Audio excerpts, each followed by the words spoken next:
We are, with American taxpayers' money, enabling the Palestinians on the West Bank to drain the aquifers of the West Bank, creating conditions that, as my colleague Ben Lerner, who used to work for Sarah Stern, put it, transforms the age-old ambition of Israel's enemies of driving the Jews into the sea into one of driving the sea into the Jews. As the saline water of the sea fills the voids that are emptied by our wells being drilled for the Palestinians. These are the sorts of things that give rise unmistakably to a moment of truth, a moment when truth must be spoken. When people like our colleagues and friends from Capitol Hill need to hear us speaking the truth. When the American people, and yes, our friends overseas, notably, but not exclusively in Israel, need to be hearing the truth. Not something very different from our leaders, particularly President Obama.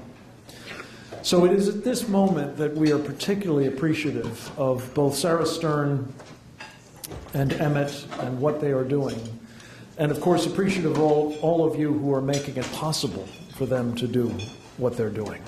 So it is with great pleasure and without further ado that I present to you a great model of the speaker of the truth, our first award winner tonight, Ayaan, Hirsi Ali.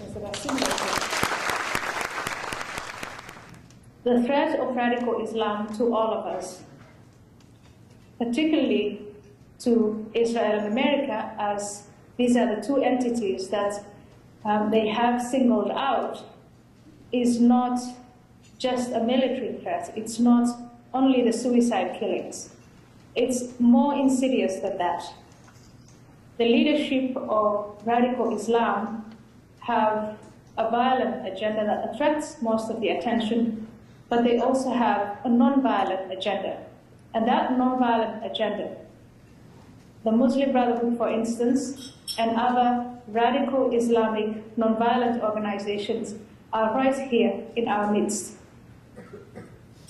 I want to use this award and the confidence that you give me to continue, excuse me please, to continue to keep up the awareness that I think some Americans are getting and other Westerners, so that we not only understand where that threat comes from, but that we also develop a counter-narrative to all people. I don't think that just because you are a Muslim, you are doomed to be a fundamentalist or a radical Islamist. I think once we present a counter-narrative to the story that they provide, the utopia that they have people hope for, if we do that, I think we could win this battle. And I will use this award to continue that message. Thank you so much for having me.